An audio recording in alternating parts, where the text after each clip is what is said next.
Assalamualaikum warahmatullahi wabarakatuh.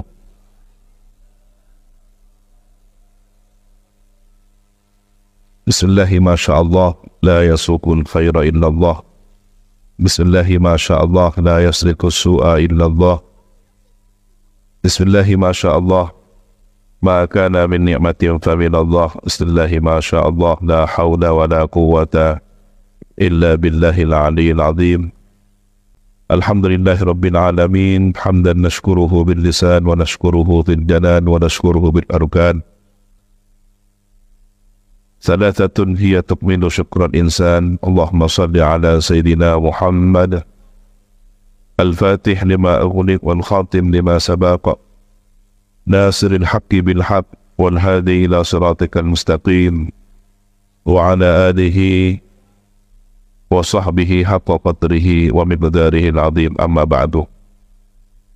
Yang kami muliakan, kami hormati para alim, para tokoh agama, tokoh masyarakat, Majelis Ulama Indonesia Ketapang, pengurus Nahdlatul Ulama Ketapang,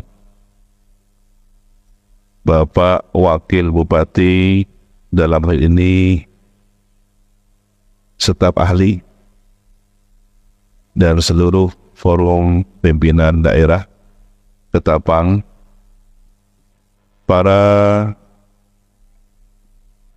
tokoh yang hadir, para alumni, pengurus Iksas yang baru saja dibaiat, hadirin hadirat muslimin muslimat hafidhakumullahu jami'an, semoga senantiasa kita dijaga oleh Allah Subhanahu wa taala. Zahir dan batin kita senantiasa dijaga oleh Allah Subhanahu wa taala. Alhamdulillah, ini adalah kesempatan silaturahim yang ketiga kalinya di bumi Kayong, Ketapang. Semoga senantiasa terajut silaturahim dan kebersamaan ini mendatangkan banyak keberkahan bagi kita semua.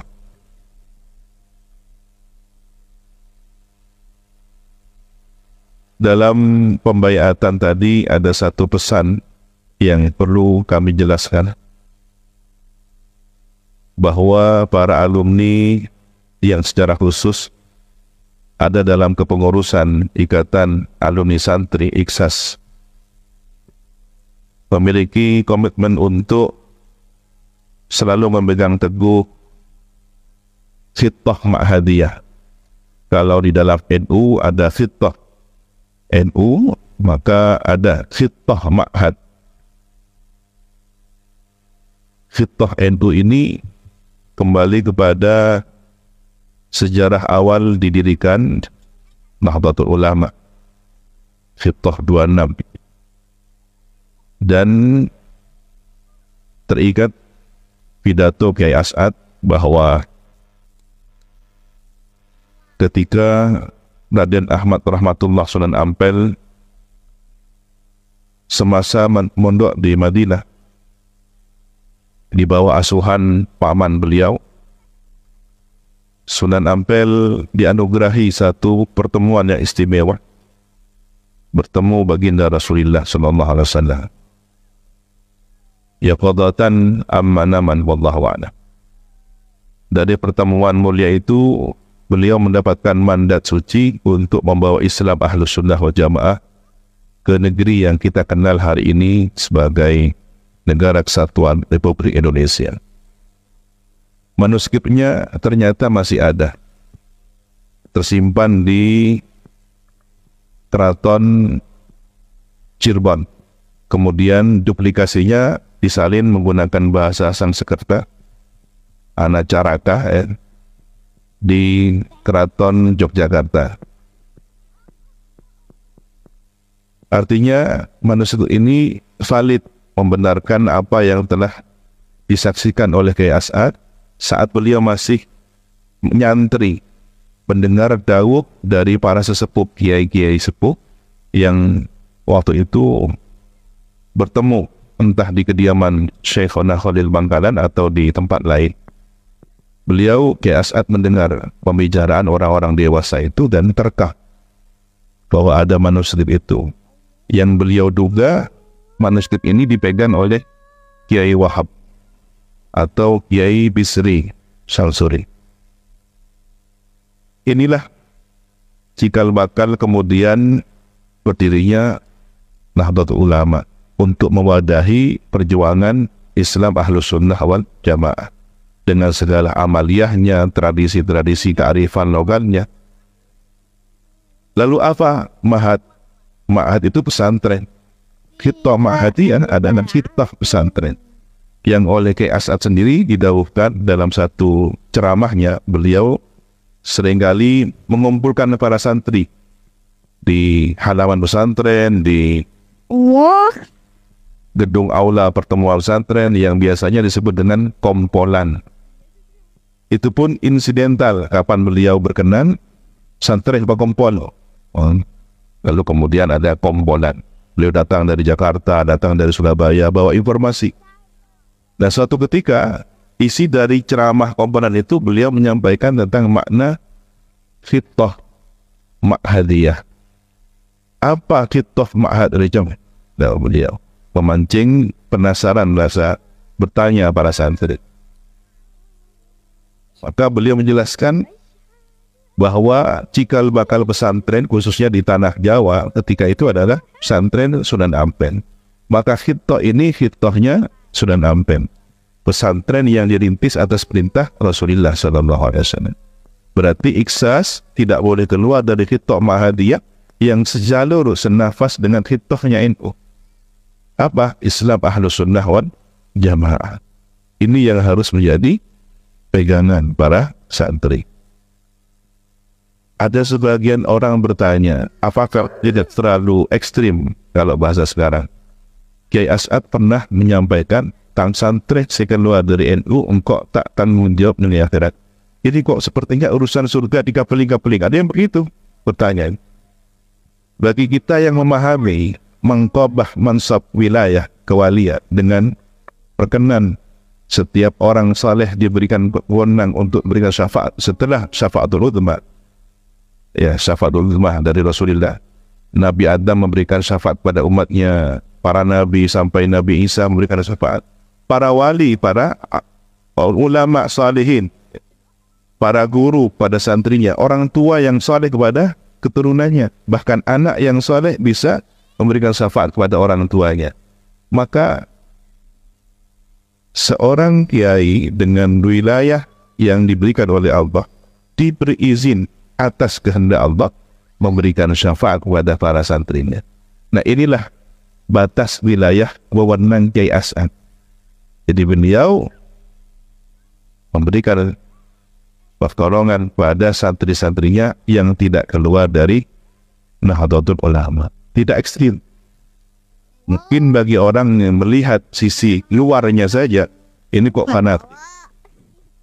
Sekarang, ketika yang dimaksud adalah NU, wadah dari sebuah pemahaman, apa yang dibela? Islam Ahlus Sunnah wal Jamaah. Maka sebenarnya Islam, sebenarnya Ahlus Sunnah wal Jamaah itu yang diperjuangkan oleh Kiai As'ad. Nah, ketika santri-santrinya keluar dari NU, keluar dari pemahaman Ahlus Sunnah wal Jamaah, ini yang beliau tidak dapat izin untuk memberikan pertolongan. Maka dengan bahasa simpel beliau, gaya khas beliau, tang santri saya keluar dari NU, engkau tak tanggung jawab dengan ikut persiap. Jadi bagi orang yang memahami kalimat ini secara ilmiah, bukan suatu fanatisme, bukan suatu arogansi dalam spiritual yang kemudian disalah artikan. Ya tentu bagi yang tidak suka akan memahami salah, bagi yang sinis akan menyikapinya dengan nyinyir.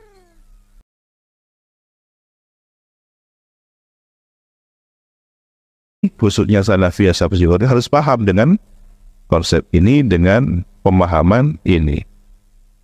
Nah, mengapa sebegitu pentingnya kita berahlus sunnah wal jamaah?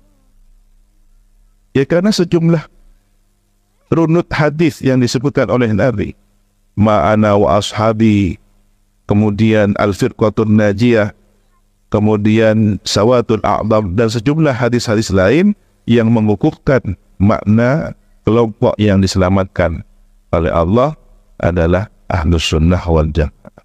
Mereka siapa? Para ulama, arifin, awliya salihin, para mufassirin, para muhaddithin. Kalau bukan Imam Syafi'i yang menjadi wali, siapa yang ilmunya tersebar diikuti madhabnya seluruh hampir 60% umat ini? Kalau di total umat Islam dari minal masyriq ila maghrib, madhab Syafi'iyah terbesar, terutama di Asia Tenggara khususnya. Artinya kita tidak boleh melihat kewalian itu hanya sebatas karomah saja, yang mungkin secara kanuragan, ilmu, kedikdayaan. Bukan hanya itu yang nama karomah, tetapi keberkahan ilmunya yang kemudian tersebar luas. Itu adalah bagian dari makna karomah ya sebenarnya. Berapa besar pahalanya Imam Syafi'i berkat setiap orang yang kunut sungguh ya. Berapa besar pahalanya Imam Syafi'i, setiap ajaran mazhabnya diikuti oleh ribuan jutaan, bahkan setiap generasi terus turun-temurun mengamalkan apa yang beliau istimbatkan dari hukum-hukum. Nah, demikian juga dengan guru-guru kita yang mengajarkan Islam menjadi agen bagi perubahan masyarakat. Minadz-dzulumati ilan nur, dari kegelapan bodoh menuju cahaya ilmu, cahaya Islam. Ini yang harus dibawa oleh para santri. Panjenengan dibaiat bukan sebatas berbaiat, tetapi bagaimana menjalankan amanah ini dengan baik. Yang tidak kalah pentingnya, saya ingin cerita tentang makna sahabat. Definisi sahabat itu siapa? Tidak asal-asalan nututi Nabi. Ada orang yang zaman dengan Nabi tapi tidak beriman, bukan sahabat. Abu Jahal sezaman tapi tidak beriman. Abu Lahab sezaman, bahkan ada qorabah, kedekatan nasab, tapi tidak beriman. Maka bukan menggaya sahabat. Temu Nabi, satu zaman dengan Nabi, dan beriman pada Nabi, itulah sahabat. Ada tatap muka, ada talaki, ada pertemuan. Ini sahabat Nabi. Ada yang beriman tapi tidak bertemu Nabi. Siapa? Raja Najis, Raja Habasyah, ya, Raja Ethiopia. Satu zaman dengan Nabi, tetapi masuk Islamnya kepada Sayyidina Ja'far bin Abu Thalib, generasi muhajirin pertama yang hijrah ke Ethiopia. Maka bukan sahabat meskipun satu zaman, meskipun Islam, tetapi beda generasi karena tidak menuntut melihat Nabi.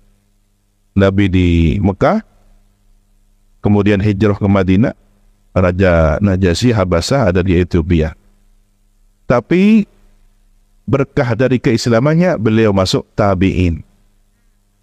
Ada tabi'in yang satu zaman dengan Nabi, Raja Ethiopia. Jadi tabi'in bukan yang kemudian sepeninggalnya Nabi tidak pernah jumpa Nabi, tidak, tapi yang satu zaman dengan Nabi. Bahkan ada lagi siapa? Uwais al-Qarani, didoakan khusus oleh Nabi. Beliau tidak sempat datang bertemu Nabi, tapi Allah memberitahu ada orang saleh ingin ngaji ke Nabi, terhalang oleh birrul walidain. Birrul walidah, berbakti kepada ibunya. Sehingga baru ketemu dengan sahabat Sayyidina Umar di zaman beliau. Berapa belas tahun setelah Nabi wafat. Setelah Sayyidina Abu Bakar wafat, Sayyidina Umar jadi khalifah. Dicari mana bangsa kabilah Al-Qarani dari Yaman. Sana wahai khalifah. Ada yang nama Uwais di antara kalian? Bingung. Ternyata Uwais yang dimaksud tinggal di ujung kumpulan. Orang yang humul, yang tidak kelihatan. Dia sederhana, tapi tidak terkenal di bumi, terkenal di langit. Apa baktinya pada orang tua? Nah, apa intinya? Intinya ada label, ada makom, namanya sahabat. Apa keistimewaannya? Dilihat Nabi, bertemu Nabi. Ini orang-orang yang levelnya mulia. Meskipun ada orang-orang yang juga mulia, tidak sampai bertemu Nabi, tapi mendapatkan doa Nabi. Nah, santri beruntung dari generasi awal yang nututi zaman Kiai Samsul Arifin dapat nadrahnya Kiai Samsul Arifin. Santri yang nututi zaman Kiai As'ad beruntung, alhamdulillah dapat nadrahnya Kiai As'ad. Santri yang nututi zaman Kiai Fawaid beruntung, alhamdulillah dapat nadrahnya Kiai Fawaid. Pulang ke masyarakat, nadrah ini yang mahal, tidak sama dengan yang lain. Maka jaga, rawat nadrah ini. Lalu bagaimana dengan yang belum kesempatan bertemu beliau-beliau semua? Ada, namanya perjuangan ikhlas. Disinilah wadah yang diridhoi oleh beliau-beliau. Disinilah di tahun 88, waktu itu Pamanda Kiai Fawaid masih Gus atau Lora, punya inisiasi mendirikan organisasi yang menghimpun seluruh santri.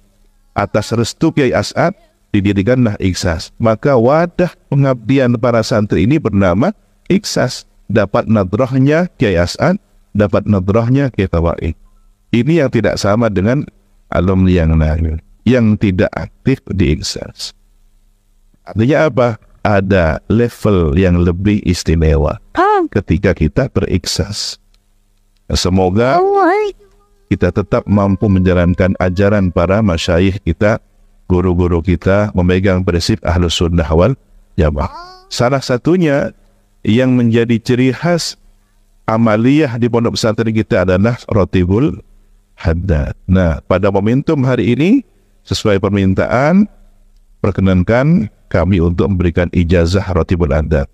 Baik ijazah dari jalur sanad para masyayikh Salafiyah Syafi'i Sukoharjo ataupun dari guru-guru kami di Jawa dan Madura atau di Al-Haramain Asy-Syarifain di Mekah dan Madinah, utamanya dari guru kami Murabbir Ruh Sayyidil Walid Abu Yasid Muhammad bin Alwi Al-Maliki. Dari beliau kami mendapatkan ijazah sanad Rotibul Haddad. Untuk yang Sukoharjo ada ciri khas tambahan salawat setelah rotib, ya.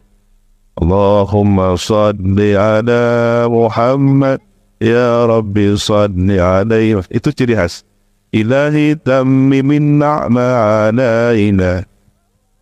Kemudian apa lagi? Salatu wa taslimu wa azka. Itu ciri khas. Dan sebenarnya di zaman Sahibur Ratib Imam Abdullah bin Al-Haddad, di majelis beliau setelah baca ratib, majelis ini diperkenankan untuk menghibur rahah, untuk baca qasidahan sholawatan. Beliau masuk ke kamar. Artinya apa? Tambahan qasidah, zikir yang bernuansa qasidah itu ada sudah tradisi itu sejak zaman Sahibur Ratib. Tetapi ratib sendiri ya sebatas itu sampai pada ya Allah biha, ya Allah biha, ya Allah biha. Itu yang dari beliau Sahibur Ratib. Nah, jadi jangan kemudian salah paham. Oh, rotibnya Sukoharjo kok tidak sama dengan rotib yang lain? Tidak sama, cuma ada beberapa ciri khas yang itu kami peroleh dari guru-guru kami. Beliau peroleh dari guru-guru beliau sampai kepada para pengijazah dari murid-muridnya Sahibur Ratib. Dari mana? Dari Syekhona Khalil Bangkalan. Bahkan Fatihah yang ada di Ratib itu berbeda dengan Fatihah yang umumnya ada di Ratib lainnya. Kenapa? Ini salah satu asbabul wurudnya. Jadi kronologinya apa? Para a'immah as-sufiyah, ya, Asy-Syadzili, Ar-Rifai, Al-Badawi dan beberapa nama di situ, termasuk Sahibur Ratib sendiri, di Fatihai di sana, mereka adalah orang-orang yang pernah rawuh, pernah datang kepada Syekhona Khalil Bangkalan. Jadi itu yang di Fatihai. Dan ada lima wali yang diberi wilayah benua, 5 benua. Kalau tawassul dengan menyebut 5 orang ini sangat cepat koneksinya, ya. Kalau bahasa sekarang dekengan pusat, ya. Dekengan ini pusat. Ini bahasanya itu ikdam. bagi kita. Jadi dengan menyebut tawassul pada 5 orang ini, insya Allah dipermudah hajat kita pada Allah Subhanahu wa Ta'ala. Ini ciri khasnya Ahlus Sunnah wal Jamaah, tawassul, tabarruk dan semacam. Perkenankan kami memberikan ijazah, kemudian dijawab serentak dengan qabilna al-ijazah. Bismillahirrahmanirrahim. Ajaztukum qira'ata ratibil haddad kama ajazani masyayikhi an masyayikhim. Ajaztukum jami'an. Barakallahu fikum. Demikian yang bisa kami sampaikan. Semoga bermanfaat dan barakah. An afwa minkum. Allahumma hdina siratal mustaqim. Wa sallallahu ala sayyidina Muhammadin wa ala alihi wa sahbihi wa sallam. Walhamdulillahi rabbil alamin. Allahumma inna nas'aluka min khairi ma sa'alaka minhu nabiyyuka sayyiduna Muhammad sallallahu alaihi wasallam wa na'udzubika min syarri ma ista'adha minhu nabiyyuka sayyiduna Muhammad sallallahu alaihi wasallam wa antal musta'an wa 'alaikal balagh wa la haula wa la quwwata illa billahil 'aliyyil 'azim. Jazallahu 'anna wa 'anil muslimin sayyidana Muhammadan sallallahu alaihi wa alihi wasallam ma huwa ahluh. Jazallahu anna wa 'anil muslimin sayyidana Muhammadan sallallahu alaihi wa alihi wasallam ma huwa ahluh. Jazallahu anna wa 'anil muslimin sayyidana Muhammadan sallallahu alaihi wa alihi wasallam ma huwa ahluh. Allahumma ighfir li ummati sayyidina Muhammad. Ya Allah, ampunilah umat baginda Nabi Muhammad. Allahumma arham ummata sayyidina Muhammad. Ya Allah, belas kasihanilah umat baginda Nabi Muhammad. Allahumma astur ummata sayyidina Muhammad. Ya Allah, tutuplah aib kesalahan umat baginda Nabi Muhammad. Allahumma jebur ummata sayyidina Muhammad. Ya Allah, hiburlah, bahagiakan umat baginda Nabi Muhammad. Allahumma aslih ummata sayyidina Muhammad. Ya Allah, perbaikilah kondisi umat baginda Nabi Muhammad. Allahumma afi ummata sayyidina Muhammad. Ya Allah, sehat afiatkanlah umat baginda Nabi Muhammad. Allahumma hafaz ummata sayyidina Muhammad. Ya Allah, jagalah, rawat umat baginda Nabi Muhammad. Allahumma arham ummata sayyidina Muhammadin rahmatan ammah ya rabbal alamin. Ya Allah, belas kasihanilah umat baginda Nabi Muhammad dengan rahmat-Mu yang begitu luas, wahai Tuhan semesta alam. Allahumma ighfir li ummati sayyidina Muhammadin maghfiratan ammah ya rabbal alamin. Ya Allah, ampunilah umat baginda Nabi Muhammad dengan maghfirah-Mu yang begitu luas, wahai Tuhan semesta alam. Allahumma farrij an ummati sayyidina Muhammadin farajan ajilan ya rabbal alamin. Ya Allah, legakanlah, lapangkanlah umat baginda Nabi Muhammad dengan kelegaan, dengan rasa lapang yang segera, wahai Tuhan semesta alam. Ghufranaka rabbana wa ilaikal masir. La yukallifullahu nafsan illa wus'aha, laha ma kasabat wa 'alaiha ma iktasabat. Rabbana la tu'akhidna in nasina aw akhtana. Rabbana wa la tahmil 'alaina isran kama hamaltahu 'ala alladhina min qablina. Rabbana wa la tuhammilna ma la taqata lana bih. Wa'fu 'anna waghfir lana warhamna anta maulana fansurna 'alal qaumin kafirin. Subhana rabbika rabbil izzati amma yasifun wa salamun 'alal mursalin walhamdulillahi rabbil alamin. Al-Fatihah. Bismillahirrahmanirrahim. Iyyaka na'budu wa iyyaka nasta'in. Al-afwa minkum. Allahumma hdina siratal mustaqim. Wassalamu alaikum warahmatullahi wabarakatuh.